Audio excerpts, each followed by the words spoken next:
पहरेदार जो जाग रहे थे वो सो गए और भगवान को सूपड़े में रख करके पहुंचे। यमुना जी के पास पहुंचे, यमुना जी ने चरणों की पूजन करी। कल की कथा चरण पे थी ना कि चरण के सहारे पार उतर जाओगे, तो यमुना जी ने भी सोचा कि घर बैठे बिना बुलाया भगवान आया तो मैं भी बिना चरण धोए जाने नहीं दूंगी। तो यमुना जी ने भी चरण पखार लिए, और जब भगवान ने चरण नहीं दिए नहीं तो यमुना जी जानते हो ऊपर आने लगी कि भगवान चरण नहीं दे रहे हैं, चरण तो छूकर ही रहूंगी। आने लगी यमुना माँ वसुदेव जी के मुंह में जब जल जाने लगा, पिताजी ने सोचा, भगवान ने सोचा कहीं पिताजी घबरा नहीं जाए, मुंह में पानी जा रहा है, तो भगवान ने उसी समय सूपड़े से पांव नीचे कर दिया और उसने चरण छू लिए, चरणों की पूजन करी, था हो गई यमुना, और भगवान नंद भवन में पहुंच गए। अब देखो साहब, नंद भवन में पहुंचे तो यहाँ यशोदा के गर्भ से योग माया ने जन्म लिया। अब भगवान को सुला दिया, पीतांबर उड़ा दिया, और वसुदेव जी योग माया को लेकर के वापिस महाराजा कंस के कारागृह में आ गए। अब दरवाजे खुले थे, वो दरवाजे बंद हो जाते हैं, ताले टूट गए थे, ताले लग जाते हैं, ठीक है। पहरेदार जो सो रहे थे वो जाग जाते हैं, पर जैसे ही उन्होंने उस कन्या का रुदन सुना, दौड़ करके गए महाराजा कंस के पास। महाराज, जिस 8वें का तुम्हें इंतजार था उसने जन्म ले लिया है। अब महाराजा कंस साहब उसी समय तलवार निकाल लेता है और स्वयं देवकी की ओर जेल की तरफ आगे बढ़ता है। अभी तक तो उसने सारे पुत्रों को अपने पास बुलाया था, लेकिन अब की बार बुलाया नहीं, स्वयं जा रहा है। जैसे ही देवकी के पास कंस जाता है तो कहता है, देवकी इसको मुझे सौंप दे, ये मेरा काल है। देवकी ने कहा, भैया आकाशवाणी ने कहा था कि 8वां गर्भ काल होगा, लेकिन ये तो ये कन्या है, इस कन्या ने तुम्हारा क्या बिगाड़ा है? अरे कन्या तो पराया धन होती है, आपने मेरे 6 पुत्र को मार दिया, मैंने आपको कुछ भी नहीं कहा, लेकिन ये कन्या तो पराया धन, इसने तुम्हारा क्या बिगाड़ा है? और आप तो स्वयं बलशाली हो। देवकी ने खूब समझाने का प्रयास किया, पर जिसके माथे पर भूत सवार होता है नहीं, उसको समझाने वाला कोई भी आ जाए कभी भी वो समझ नहीं पाता। यहाँ कहा है ना, मूरख हृदय न चेत, जो गुरु मिले विरंच सम। चाहे ब्रह्मा जी भी आकर के बैठ जाए नहीं मूरख के सामने कि हूं ब्रह्मा जी है, तो होगा तुम्हारा घर का ब्रह्मा जी, हूं भी हमारा घर को विष्णु है, वो नहीं मानता है। मानता है क्या? यदि समझदार व्यक्ति के सामने, ज्ञानी व्यक्ति के सामने यदि कथा की बात भी करो तो आनंद आ जाए, पर यदि मूर्ख के सामने कथा की बात करो ना और सत्संग सुनाया जाए तो उसको कभी समझ में नहीं आता। ध्यान दीजिएगा, कभी समझ में नहीं आया साहब, कितना ही समझा दो, आता है क्या? एक बार की बात, एक पंडित जी काशी से पढ़ करके आए, परम विद्वान परम ज्ञानी, ट्रेन में सफर कर रहे थे, लेकिन उसी ट्रेन में किसी ने पंडित जी की जेब काट ली। आज भी रेलवे के किनारे लिखा होता है नहीं कि जेब कतरों से, बस आप सावधान बहुत जगह करिए हो, बहुत जगह सावधान है। तब यही मत सोचो कि ब्याह में सावधान करे। वहां ब्याह में महाराज बा किए नहीं कि लाड़ा लाड़ी सावधान, तो उनकी 2 ही सावधान हुई है जो है। हूँ लाड़ो भी मोड़ बांधे नहीं, मोड़ जब बड़ो खुश हो सापा पे कहीं बांधे भैया मोड़।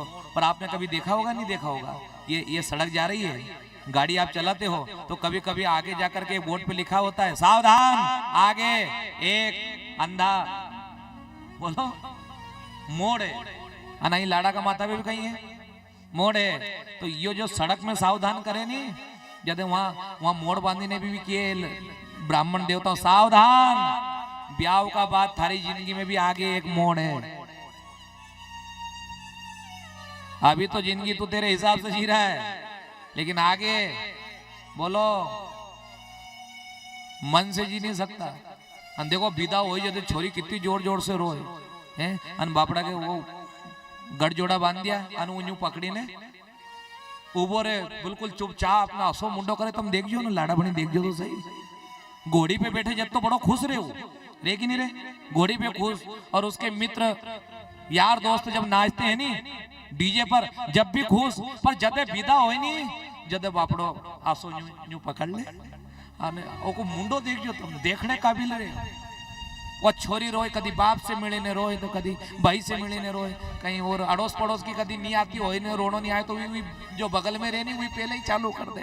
तो वो छोरो मन में असो मुंडो बने ने कहीं सोचते होगा तुम्हारा मालूम। हर जगह खुशी साहब है, माई माता कन बिठाया वहाँ चावल खड़ाया, वहाँ भी बड़ो खुशी खुशी खाए साहब आनंद के साथ। लेकिन बस बीते ही हुई उन टाइम पे गाड़ी पे बैठते समय यो यहाँ अन मुंडो असो कर लेने मन में सोचतो होगा तू तो आज ही रोई रही है पर थारा नाम है तो मारे जिंदगी भरी रोनो है? पर सावधान बात कर रहा था मैं। काशी से पंडित जी आए ट्रेन में, लेकिन जेब कट गई। स्टेशन पर उतरे, आगे एक और रेल में बैठ करके गांव तक जाना था, ट्रेन बदलना था।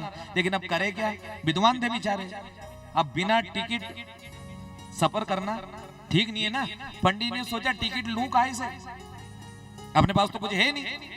फिर भी उनको ध्यान आया कि अपन तो साहब विद्वान आदमी काशी से आए हैं, पास में गांव है, मान लो कदवाड़ी बुजुर्ग जैसा हो या और भी कोई गांव होगा, कि इस गांव में अपन जाकर के कथा सुना दे लोगों को।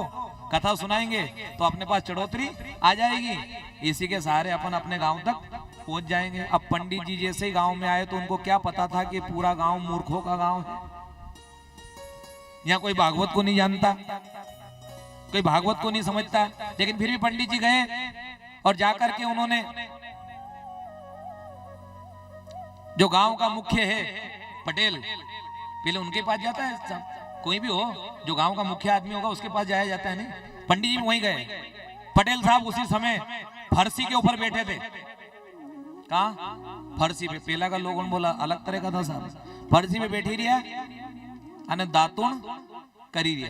इतने में पंडित जी पहुंच गए। पंडित जी को देखा और कहा, अरे इधर कहाँ चले आ रहे हो सुबह सुबह, कोई काम नहीं है क्या? अरे पटेल साहब मैं आपसे मिलने के लिए आया हूँ। कि क्यों?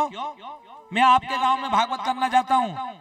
पर जैसे ही पहली बार तुमने भागवत का नाम पहली बार सुना, कहते ही पटेल साहब भड़क गए, कोई भागवत भागवत नहीं, निकल जाओ यहाँ से। काय की भागवत? कौन जानता भागवत क्या होती है? भागवत।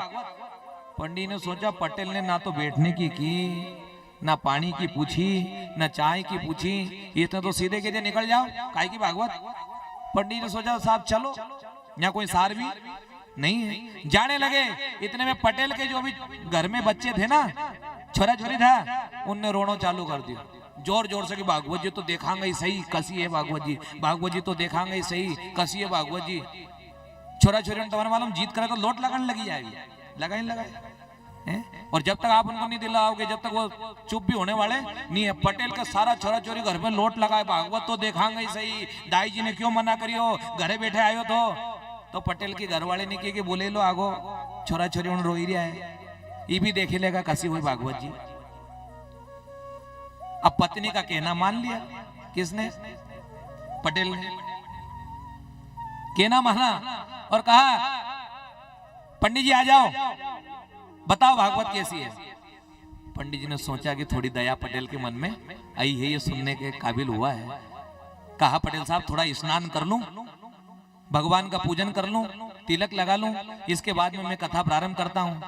पटेल साहब ने की छोरा छोरी परेशान हो रही है, घर में रोई रोई ने 1 घंटा हो गया, कहां नहाओगे, जब तक तो बहुत टाइम हो जाएगा, आप तो ऐसे ही दिखाओ कसी भागवत जी।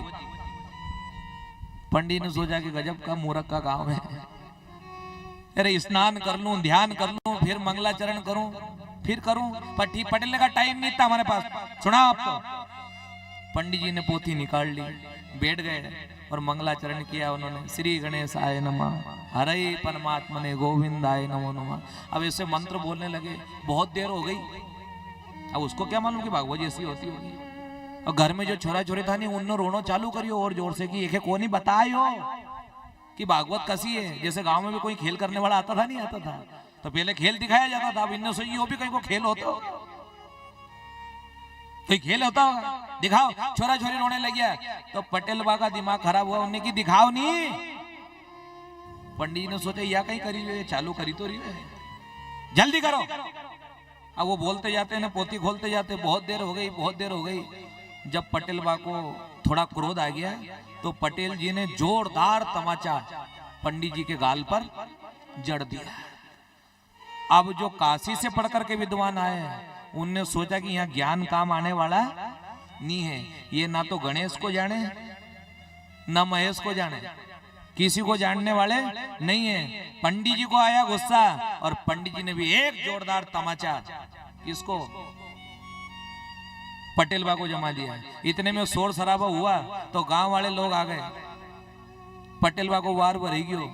अब पंडित जी को भी गुस्सा, पटेलों को भी गुस्सा, पटेल ने पहले पंडित जी ने बाद में। अब दोनों हुए भातम भाती उसी वार के अंदर। तो घर में से छोरा छोरियों ने ताली बजाई थी कि आपे वही भागवत जी चालू। इतनी देर की तो खाली नवरी नाटक ही थी, इधर लोट लगाए। अब पंडित जी भी साहब हष्ट पुष्ट थे, पटेल की छाती पर बैठ गए। अब पंडित जी को पटेल को सांस रही गयो साहब, लड़ते लड़ते लड़ते लड़ते हाथ जोड़ लियो। मारे नहीं मालूम थी कि भागवत जी ऐसी चालू हो जाए साहब, मेरे को मालूम नहीं था। पटेल ने क्या करा, हाथ जोड़ लिया। पंडित जी ने सोचा कि भागवत अब जदे रुकेगा जदे 5151 की भेंट चढ़ाओ, ये तो रुकने वाली नहीं है। अब इतने में जो गांव वाले थे नहीं, उन्होंने आपस में बात करी कि अपन तो एक दूसरे पीछे के पीछे रवाना हो जाओ। अच्छोरियो तो पटेल तो घर को संगड़ आदमी है, भागवत जी ने एक है पकड़ियो, नहीं तो अपने पकड़ता तो अपने कहां से ले देता। अब बताओ यदि ऐसी जगह पे बात करें तो जमने वाली एक ही साहब, उनको कैसे समझाया। संतों ने अनेक प्रकार से जोड़ दिया, खूब समझाया, लेकिन एक भी बात समझ में नहीं आती। हर जगह पर चोट दिए साहब हमें, माता के गर्भ में, कथा पंडाल में, शमशान में जाते हैं वहां पर बुद्धि सुधरती कि नहीं सुधरती है। मरघट में जाते हैं तो वहां पे हमें एक घड़ी याद आती है कि एक न एक दिन हमें भी यहाँ पर आना है, लेकिन वो हमेशा नहीं बनी रहती साहब। यदि हमेशा बने तो जीवन धन्य बन जाए। देवकी ने खूब समझाया, लेकिन कंस को एक भी बात समझ में नहीं आई। कंस ने उस कन्या को हाथों में लिया, शिला पर पटकने वाला था। उसी समय वह कन्या आकाश मार्ग को चली जाती है और अष्टभुजा धारण करके कहती है, अरे कंस तू मुझे क्या मारेगा, तेरे मारने वाले ने तो पहले ही जन्म ले लिया है, तू मुझे क्या मारे। अब बताओ महाराजा कंस को और चिंता हुई कि नहीं हुई, कि अभी तक तो जेल में डाल दिया था, आप कहां ढूंढे। और ये कन्या भी आकाश मार्ग को चली गई और इसने कहा तू मुझे क्या मारेगा, तेरे मारने वाले ने जन्म ले लिया। उसी समय महाराजा कंस ने सभी मंत्रियों को एकत्रित किया, मीटिंग बुलाई कि क्या होगा, कहां ढूंढेंगे। तो वहीं महाराजा कंस की सभा के अंदर पूतना आई और पूतना ने कहा, महाराज चिंता मत करना, भादु विधि अष्टमी दिन बुधवार रोहिणी नक्षत्र को जितने भी बालक ने जन्म लिया होगा, मैं सबको जेर पिला करके